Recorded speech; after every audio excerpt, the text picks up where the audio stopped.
اعوذ باللہ من الشیطان الرجیم بسم اللہ الرحمن الرحیم الحمد للہ رب العالمین۔ معمولاً سوال یہ کیا جاتا ہے کہ اگر خداوند متعال قادر مطلق ہے، ہر چیز کے اوپر قادر ہے، تو آیا خدا کوئی ایسا پتھر خلق کر سکتا ہے کہ جس کو وہ خود بھی نہ اٹھا سکے؟ اس قسم کے سوالات کر کے کوشش یہ کی جاتی ہے کہ خداوند متعال کے وجود میں شک ایجاد کیا جائے یا خداوند متعال کی بعض صفات کا جو انکار کیا جائے۔ اس قسم کے اور بھی بہت سارے سوالات ہیں۔ آپ اگر ملحدین کی کتابوں کا مطالعہ کریں تو اس قسم کے شبیہ ایک جیسے سوال جو ہیں وہ مل جاتے ہیں۔ میں ان سب سوالوں کو یہاں پر بیان نہیں کروں گا، لیکن جو جواب یہاں پر دے رہا ہوں اس سوال کے جواب میں، وہ سب سوالوں کا جواب ہوگا جو اس قسم کے سوالات کیے جاتے ہیں۔ اور یہ جان لیں کہ یہ سوال کوئی آج کے ملحدین کی ایجاد کردہ نہیں ہے، بلکہ قدیم الایام سے یہ اس قسم کا جو ہے وہ سوال کیا جاتا رہا ہے خداوند متعال کی قدرت کے حوالے سے۔ ائمہ علیہم السلام کے زمانے میں بھی بعض ملحدین نے اس قسم کا سوال اٹھایا ہے کہ اس کی طرف میں جواب کے آخر میں اشارہ کروں گا۔ پہلے میں چاہتا ہوں کہ جو یہ سوال کیا جاتا ہے اور معمولاً سوشل میڈیا کے اوپر جو ہے وہ اس سوال کو کرتے ہوئے دیکھا بھی گیا ہے، میں ان کا جواب دے دوں پہلے، پھر ائمہ علیہم السلام سے کس قسم کا سوال کیا گیا اور پھر انہوں نے کس طریقے سے جواب دیا ہے وہ آپ کی خدمت میں عرض کروں گا۔ میں اپنے جواب کو دو حصوں میں تقسیم کروں گا، چونکہ جو سوال کیا گیا ہے وہ عقلی نوعیت کا ہے، تو جواب بھی جو ہے وہ اس کا تقریباً عقلی ہی نوعیت کا بنتا ہے، تبھی جو ہے وہ درست جواب کہلائے گا۔ چونکہ معاشرے کے اندر عقلیات سے دوری ہے اور مخصوصاً یہ خود ملحدین بھی جو ہیں وہ اتنا زیادہ عقلیات سے سروکار نہیں رکھتے ہیں، فقط حواس خمسہ کے اوپر یا حسیات کے اوپر جو ہیں وہ ان کا تمرکز رہتا ہے، اسی کے اوپر انحصار کرتے ہیں، اسی کو معتبر سمجھتے ہیں، تو لہٰذا عقلی جواب اتنی جلدی سمجھ میں نہیں آتے، اس کو سمجھنے میں تھوڑی مشکل ہوتی ہے۔ تو میں چاہوں گا کہ پہلے اس کو بالکل عمومی سطح کے اوپر لا کر جواب دوں اور پھر تھوڑا سا علمی اور عقلی جواب جو ہے وہ بیان کروں، بعض اصطلاحات کی طرف بھی آشنائی کرواؤں تاکہ جواب کو صحیح طریقے سے سمجھنے میں آسانی ہو۔ ایک نقطہ اس کی طرف توجہ رکھیں کہ اس قسم کے جو سوال ہوتے ہیں وہ سوال ہی ٹھیک نہیں ہوتے، سوال ہی غلط ہوتے ہیں۔ مثلا یہی جو کہا گیا کہ آیا خداوند متعال اس قسم کا پتھر خلق کر سکتا ہے کہ جس کو پھر وہ خود بھی نہ اٹھا سکے، یہ سوال ہی سرے سے غلط ہے۔ کیسے؟ جب میں تفصیل بیان کروں گا تو یہ مطلب آپ کو سمجھ میں آ جائے گا، اور یہ جو مطلب میں نے بیان کیا ہے کہ یہ سوال غلط ہے، یہ بھی اس کو بھی آپ درک کر لیں گے۔ تو یہ نقطہ حتماً آپ اپنے ذہن میں رکھیں۔ عام فہم کے اعتبار سے اگر میں اس کو عرض کروں تو اس کی ایک دو مثالیں آپ کی خدمت میں بیان کرتا ہوں تو مطلب جو ہے وہ سمجھ میں آ جائے گا۔ آپ کے محلے میں ایک انتہائی مہارت رکھنے والا درزی موجود ہے کہ جو اتنی خوبصورتی کے ساتھ اور ظرافت کے ساتھ کپڑوں کو سیتا ہے کہ کسی اور کے پاس وہ مہارت حاصل نہیں ہے، اس کی شہرت بہت زیادہ ہو گئی۔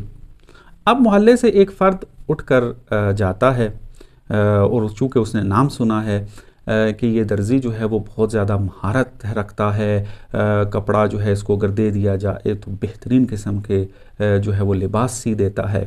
اب یہ انسان اٹھ کر جاتا ہے، 1 میٹر کا کپڑا اس نے اٹھایا ہوا ہے، 1 میٹر کا کپڑا اٹھا کے اس درزی کی دکان پہ جاتا ہے اور اسے جا کر کہتا ہے کہ یہ کپڑا ہے 1 میٹر، اس سے میرا لباس جو ہے وہ بہترین سی کر دو۔ تو درزی کیا جواب دے گا؟ درزی یہ جواب دے گا یہ نہیں ہو سکتا، اس 1 میٹر سے میں تمہارے لیے ایک لباس نہیں سی سکتا۔ تو اب یہ بندہ جو ہے وہ شور مچا دیتا ہے محلے کے اندر کہ آپ لوگوں نے ایسے ہی اس کو ماہر درزی جو ہے وہ مشہور کیا ہوا ہے، لیکن میں اس کے پاس گیا ہوں، یہ کہہ رہا ہے کہ میں تو لباس نہیں سی سکوں گا، یہ اس کپڑے سے تمہارا لباس میں نہیں بنا سکتا، آپ نے کیسے ان کو مشہور کر دیا؟ تو محلے والے ان سے پوچھیں گے، سوال کریں گے اس انسان سے کہ اصل ماجرا کیا ہے، تم بتاؤ، صحیح جزیات کے ساتھ بیان کرو۔ تو انسان جو ہے وہ توضیح دیتا ہے کہ یہ دیکھیں یہ کپڑا موجود ہے، کپڑا ہے یا نہیں ہے؟ کپڑا تو موجود ہے، یہ 1 میٹر کا کپڑا ہے، میں اس کے پاس لے کے گیا، میں نے کہا کہ اس سے لباس سی کر دو، اور کہتا ہے میں تو نہیں سی سکتا اس کپڑے سے لباس. تو اس کا مطلب یہ ہے کہ پھر وہ اتنا مہارت نہیں رکھتا ہے، اس کو خاص قسم کے موارد میں فقط مہارت ہے، ہر قسم کی مہارت اس کو حاصل نہیں ہے، وہ یہ والا لباس جو ہے وہ نہیں سی سکتا. تو محلے والے لوگ ہنسیں گے اس کے اوپر کہ یہ کون سا اعتراض ہے درزی کے اوپر. مشکل جو ہے وہ اس کپڑے کی طرف سے ہے.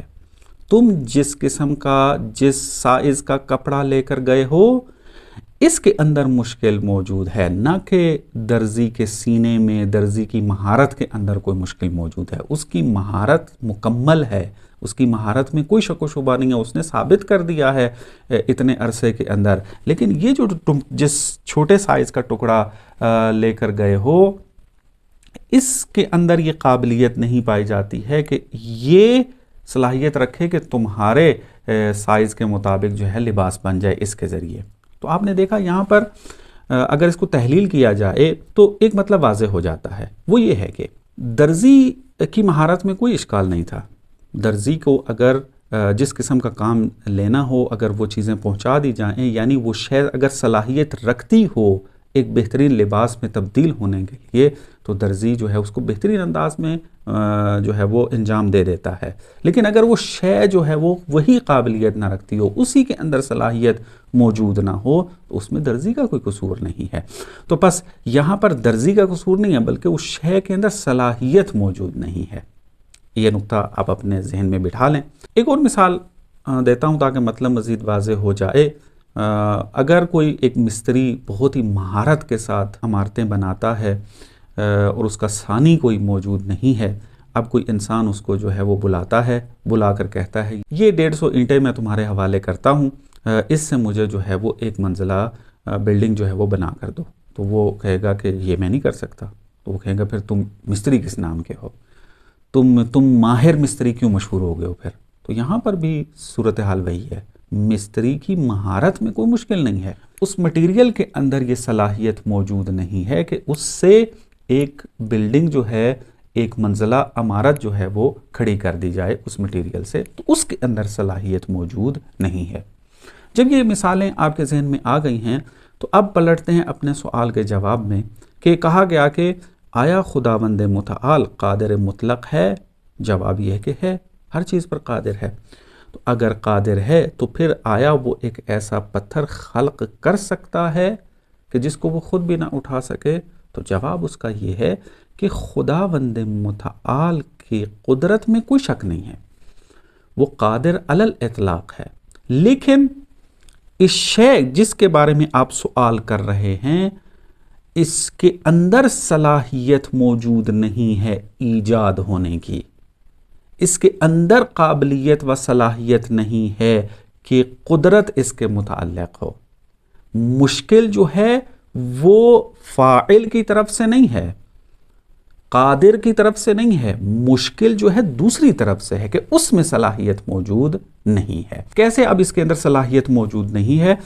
بعد والے جو بیانات ہیں اس کے اندر یہ مطلب جو ہے وہ واضح ہو جائے گا. مطلب کی وضاحت کے لیے میں ایک قانون اس کی طرف اشارہ کرتا ہوں کہ تمام علوم کی بنیاد یہ قانون ہے.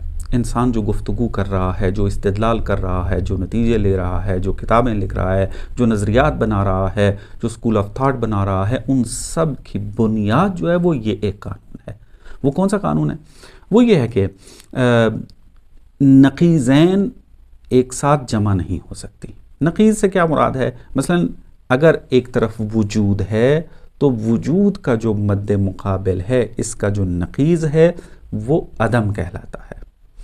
اب وجود اور عدم آپ یہ نہیں کہہ سکتے کہ یہ اکٹھے ہو جاتے ہیں. مثال کے طور پہ میں مثال کے ضمن میں اس کو بیان کرتا ہوں، چونکہ یہ عقلی نوعیت کی بحثیں ہیں، سمجھنا تھوڑا مشکل ہوگا بغیر مثال کے. مثال کے طور پہ یہ ٹیبل ہے. اب کوئی انسان آ کر کہے کہ یہ ٹیبل اس وقت یہاں پر موجود ہے بھی اور نہیں بھی، کوئی بھی اس کو قبول نہیں کرے گا. ایک چھوٹا سا بچہ کہ جو ابھی اتنی عمر نہیں ہوئی ہے، اگر اس کے سامنے بھی یہ بات کی جائے کہ یہ میز ہے بھی یا نہیں تو وہ بھی ہنسنا شروع ہو جائے گا.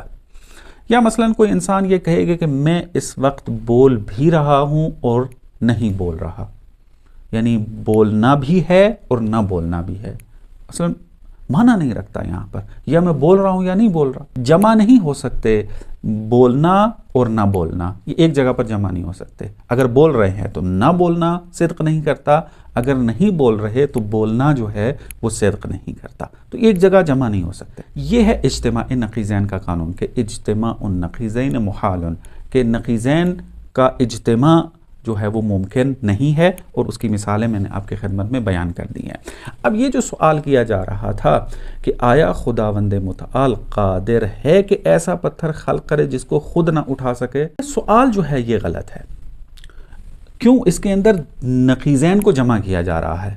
یعنی ایک طرف سے آپ اس سوال کے اندر کہہ رہے ہیں کہ خداوند متعال قادر ہے، اور دوسری طرف سے یہ کہا جا رہا ہے کہ ایسا پتھر خلق کرے کہ جس کو وہ خود بھی نہ اٹھا سکے، تو اس کا مطلب ہے وہ قادر نہیں ہے۔ تو اب وہ قادر ہے بھی اور قادر نہیں بھی ہے، یہ ہونا نہ ہونا جمع نہیں ہو سکتے۔ اگر قادر ہے تو پھر عاجز ہونا صدق نہیں کرتا اس کے اوپر، اگر عاجز ہونا صدق کرے گا تو قادر ہونا صدق نہیں کرے گا آ کر۔ تو ہم عقلی دلائل کے ساتھ یہ بات ثابت کر چکے ہیں، مختلف کتابوں کے اندر بھی علماء نے جو ہیں وہ دلائل ذکر کیے ہیں، عقل بھی اس کو تسلیم کرتی ہے کہ جس خدا کو ہم ثابت کرتے ہیں، جس خدا کے ہم قائل ہیں، وہ قادر مطلق ہے، قادر مطلق ہے، وہ ہر چیز کو انجام دے سکتا ہے۔ اب ایسا پتھر کہ جس کو خود نہ اٹھا سکے، اصلاً یہ ہو نہیں سکتا۔ کیوں نہیں ہو سکتا؟ چونکہ صلاحیت نہیں ہے، کیوں؟ محال ہے یہ۔ بس اجتماعی نقیضین جو ہے وہ لازم آتا ہے، اور اجتماعی نقیضین عقلاً محال ہے، جس طرح کہ آپ کی خدمت میں مثالیں جو ہیں وہ بیان کی ہیں۔ بس یہ سوال کرنا ہی غلط ہے، سوال ہی غلط ہے یہ۔ میں تھوڑا سا مزید اس مطلب کی اور وضاحت کرنا چاہوں گا تاکہ جواب جو ہے وہ کامل ہو جائے۔ بعض اوقات آپ نے سنا ہوگا اور ہم اپنے محاوروں میں جو ہے وہ استعمال بھی کرتے ہیں کہ بعض چیزیں محال ہیں، مثلا کہا جائے کہ یہ کام کرو، کہتے ہیں محال ہے، نہیں کر سکتا میں، میرے لیے مشکل ہے، محالات میں سے ہے یہ تعبیریں ہم استعمال کرتے ہیں۔ یہ محال کئی قسم کے ہیں، ان ساری کی وضاحت میں نہیں کروں گا چونکہ مطلب جو ہے وہ لمبا ہو جائے گا۔ ایک محال جو ہے محال ذاتی ہوتا ہے، یعنی خود اس کی ذات ایسی ہے کہ وہ وجود میں نہیں آ سکتی، جیسا کہ اجتماعی نقیضین کے بارے میں کہا ہے۔ یعنی آپ ایک ایسے وجود کو تصور کر رہے ہیں کہ جو ہو بھی اور نہ بھی ہو، ایسا ممکن نہیں ہے۔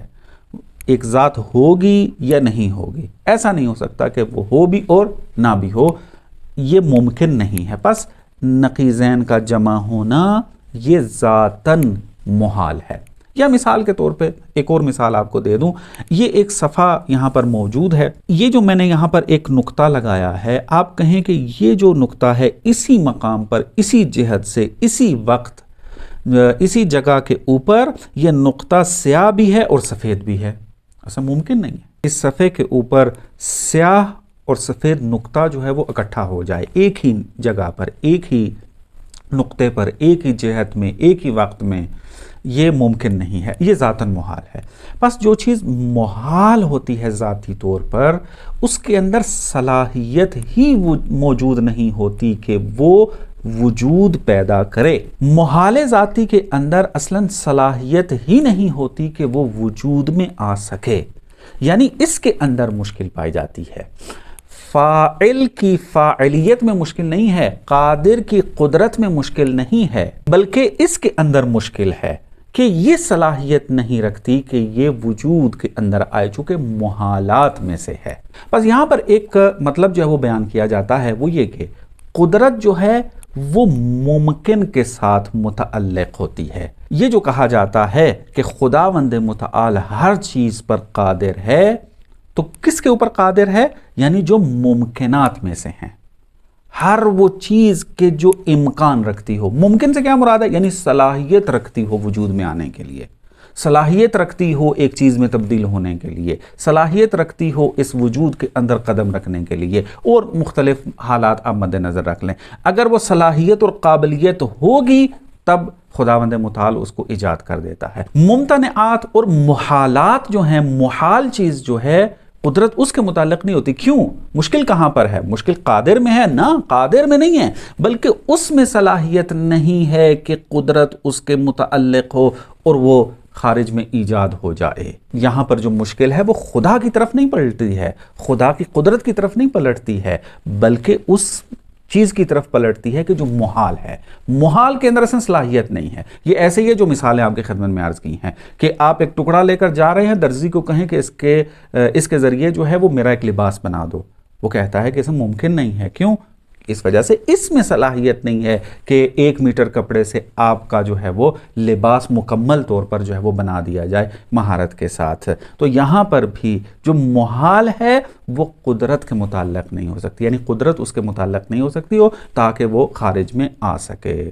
اس قسم کے سوالات جو ہیں وہ قدیم الایام میں بیان کیے، جیسے میں نے شروع میں عرض بھی کیا. امام علی علیہ السلام کے پاس ایک انسان آتا ہے، وہ آ کر امام علی علیہ السلام کو مخاطب کر کے اس طرح کہتا ہے کہ حل یقدر ربک ان یدخل الدنیا فی بیضۃ من غیر ان تصغر الدنیا او تکبر البیضہ، کہ آیا تمہارا پروردگار قادر ہے اس بات پر کہ دنیا کو وہ ایک انڈے میں داخل کر دے، یہ کائنات پوری ایک انڈے میں سمو دے، لیکن شرط یہ ہے کہ دنیا چھوٹی نہ ہو اور انڈا بڑا نہ ہو.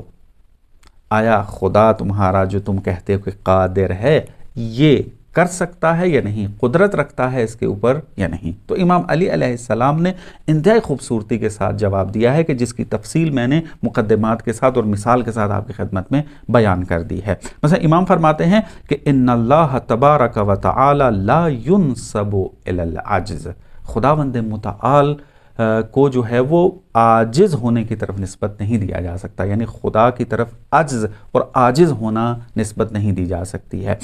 والذی سألتنی لا یکون، جس کا سوال تم کر رہے ہو وہ ہو نہیں سکتا، وہ ممکنات میں سے نہیں ہے، وہ محال میں سے ہے، اس کے اندر صلاحیت نہیں پائی جاتی کہ قدرت اس کے متعلق ہو. دیکھیں انتہائی علمی اور دقیق جواب امام علی علیہ السلام نے اس ایک جملے کے اندر جو ہے وہ ارشاد فرمایا ہے. ائمہ علیہ السلام مخاطب کی سطح کو دیکھتے ہوئے جواب دیا کرتے تھے. اگر وہ دیکھ رہے ہیں کہ یہ عمیق گہرا مطلب علمی مطلب سمجھ سکتا ہے تو اس کے ساتھ گہرائی میں جا کر جواب دیتے تھے، مطالب بیان کرتے تھے. لیکن اگر محسوس کرتے ہیں کہ اس کے اندر اتنی صلاحیت نہیں ہے کہ یہ دقیق اور علمی گہرائیوں والے مطالب کو سمجھ سکے تو پھر اس کی سطح کے مطابق کچھ مثالوں کے ساتھ مطلب واضح کرتے ہیں. تو اسی قسم کا سوال ایک اور جگہ پر بھی کیا گیا. مثلا ہشام ابن حکم کہ جو امام کا صحابی ہے، امام صادق علیہ السلام کا، یہ کہیں مناظرہ کر رہا ہوتا ہے، اس سے سوال ہوتا ہے یہی کہ اگر خداوند متعال قادر ہے تو آیا وہ اس بات پر قادر ہے کہ وہ دنیا کو انڈے میں سمو دے، دنیا چھوٹی نہ ہو انڈا بڑا نہ ہو، آیا قادر ہے؟ تو ہشام بن حکم جو ہے وہ اس سے مہلت لیتا ہے کہ میں امام سے جا کر پوچھ کر آتا ہوں. تو وہ امام کی خدمت میں حاضر ہوتا ہے اور امام سے ماجرا ذکر کرتا ہے اور سوال پیش کرتا ہے. تو امام نے چونکہ جانتے ہیں کہ جس کو جا کر جواب دینا ہے اس کی اتنی صلاحیت نہیں ہے کہ وہ اس گہرے اور علمی مطلب کو سمجھ سکے کہ جو اوپر امام علی علیہ السلام نے بیان کیا ہے، تو لہٰذا امام جو ہے وہ اس ملحد کی ذہنیت کے مطابق جو ہے وہ ہشام بن حکم کو جو ہے وہ جواب دیتے ہیں. امام علیہ السلام نے پوچھا کہ تمہارے پاس کتنے حواس ہیں، کتنی حصے ہیں تمہارے پاس؟ تو جواب دیتا ہے 5 حصے ہیں. امام نے کہا کہ ان میں سے سب سے چھوٹی حص کون سی ہے؟ تو ہشام جواب دیتا ہے کہ سب سے چھوٹی حص تو حصے بینائی ہے، یعنی ایسی حص کے جس کے ذریعے ہم دیکھ سکتے ہیں. تو امام نے کہا کہ اس حصے بینائی کا سائز کتنا ہے؟ تو جواب ہشام بن حکم دیتا ہے کہ اس کا سائز ایک دال کے دانے کے برابر یا اس سے بھی کہیں چھوٹا جو ہے اس کا سائز ہے، کہ جس کے ذریعے ہم دیکھتے ہیں، وہ لینس جو آنکھ کے اندر موجود ہے وہ اس کا سائز جو ہے وہ بہت زیادہ چھوٹا ہے.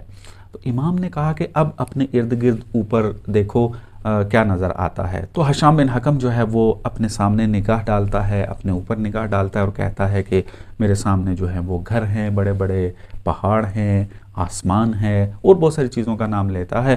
تو امام یہاں پر پھر جواب دیتے ہیں. امام کہتے ہیں کہ وہ خدا کہ جو اس چھوٹے سے لینز کے اندر اتنی بڑی کائنات سمونے کی قدرت رکھتا ہے تو کیا وہ قدرت نہیں رکھتا کہ اس دنیا کو ایک انڈے کے اندر سمو دے؟